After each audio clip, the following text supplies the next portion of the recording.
Agora, o comentário final.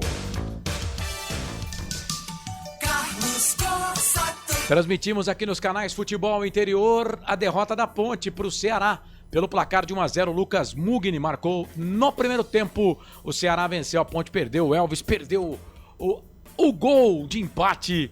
No último lance do jogo, a Ponte poderia ter saído com um resultado melhor. No final, 1 Ceará, 0 Ponte. E aí, Corsato, justo o resultado? Então, eu achei que não foi justo porque a Ponte teve a melhor chance do jogo, né? Mas o Pedro Rocha, ele tomou um gol, né? Mas ele evita que o Ceará faça dois, um no primeiro tempo, outro no segundo tempo. Mas a melhor chance do jogo foi da Ponte Preta no final, então por isso que eu acho que o resultado não foi justo. O justo seria um empate, mas a Ponte fora de casa realmente nesse campeonato não vai bem, Carlos. Tá certo, o melhor em campo da Ponte Preta, a gente não elege aqui nos canais Futebol Interior, mas de todo mundo que jogou aí, quem foi, Marcelo?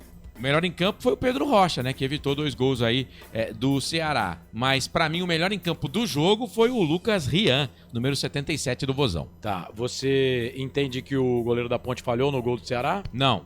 Tá certo. Tá, então, transmitimos aqui nos canais Futebol Interior a derrota da Ponte, vitória do Ceará pelo placar de 1-0. Agora a Ponte se prepara pro derby, hein? Às 18h30, no próximo domingo, dia 20, com cobertura aqui do Futebol Interior. Comentário final. Muito bem, vou pegar o destaque final aqui.